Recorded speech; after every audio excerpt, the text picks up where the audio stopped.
Чем отличаются глухие люди от слышащих и какие трудности?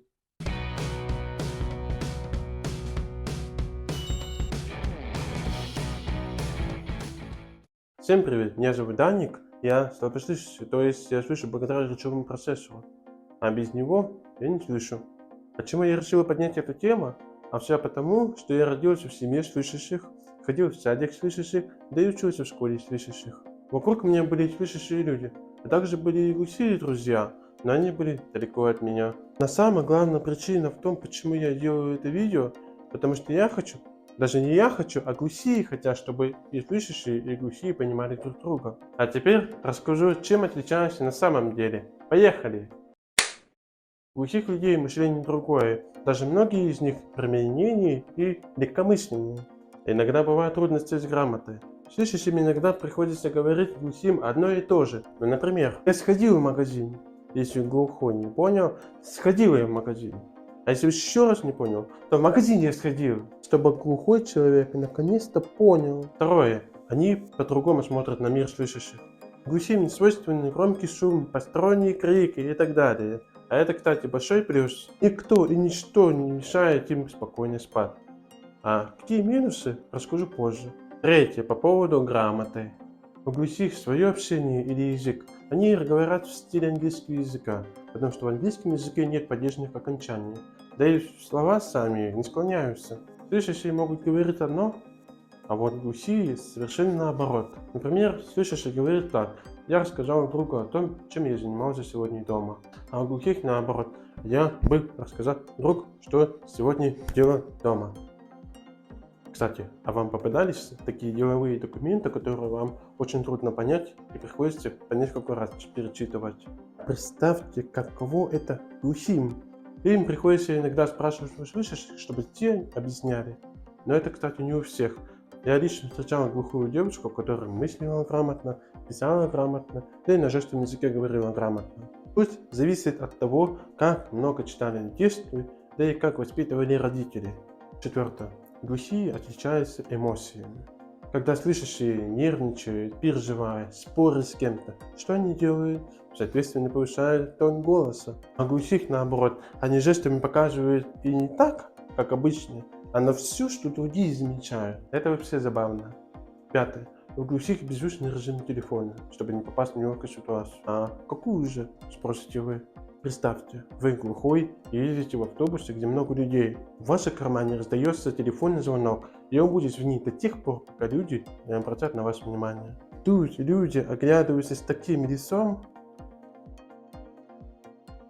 а вы просто не понимаете, в чем тут проблема, пока кто-то из них не скажет вам. Но какое чувство может быть после этого у вас?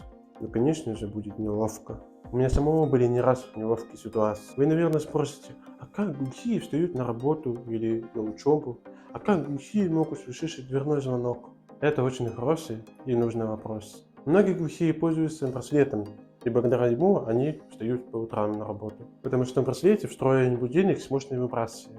А вот дверной звонок, при нажатии кнопки по всей квартире начинают мигать лампочки. Вот вам и открытие. А теперь переходим на тему трудностей. Самая главная трудность – это работа. Многим тяжело найти работу из-за нарушения слуха. Чаще всего работодатели находят отмазки. У меня самому был случай, как увидели аппарат или узнали, что я глухой, так сразу говорят: прости, но мы не можем нести ответственность за глухих. И многим глухим приходится работать дворником, продавцом, уборщицей и так далее. Да, есть и глухие, которые работают там, где им нравится, где зарплата хорошая. Но это очень редко. Хотя от глухих тоже зависит, хотят ли они работать или нет. Для этого нужно прилагать много усилий. Вот каково жить с нарушением слуха? Кто-то, естественно, привык, а кто-то нет, и им очень тяжело. Особенно тем, кто недавно потерял слух.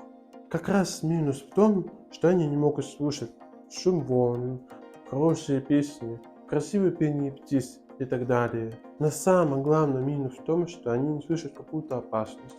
Сирены, обстрелы где-то или гудок машины. Многие относятся к глухим так, будто бы они не люди. На словах говорят, что хорошо относятся, а вот дела говорят об обратном. Глухим сложно понять, кому они дороги, и их могут использовать ради забавы или выгоды. Пожалуйста, не будьте злыми. Многие люди считают, что глухие бедные, несчастные и ничего не могут делать, да и бла-бла-бла-бла-бла. Вы недооцениваете их. Глухие тоже особенные, и у них есть свои таланты. Кто-то рисует, кто-то путешествует. Я даже знаю одного глухого человека, который занимается бизнесом. А также есть и глухие актеры. Еще и глухие могут петь жестовое пение, танцевать. Напомню, у каждого свои особенности. И пятое, самое интересное, ребята, не называются глухих глухонемыми, а глухие или слабослышащие. Глухонемых людей, можно сказать, не существует. Все глухие могут издавать речевые звуки, просто они не могут самостоятельно это делать, они не слышат образца речи. Я лично встречал глухую женщину, которая без аппарата говорила четко, хотя она родилась глухой. Дело в том, что родители заставляли ее много читать и говорить. И вообще, слово глухонемой – это оскорбление для глухих. Запомните. Какие добрые дела можно сделать глухим? Если вы блогер и выкладываете какое-то видео, то поставьте субтитры, чтобы глухие могли читать. Им это будет очень приятно. Может, у вас возник вопрос, а как слышащим говорить с глухим или слабослышащим? Глухие очень хорошо могут читать по губам. Поэтому старайтесь проговаривать слова отчетливо, чтобы глухие вас быстрее понимали. Хоть я и слышу, но часто приходится переспрашивать, потому что мне бывает непонятно. Huh?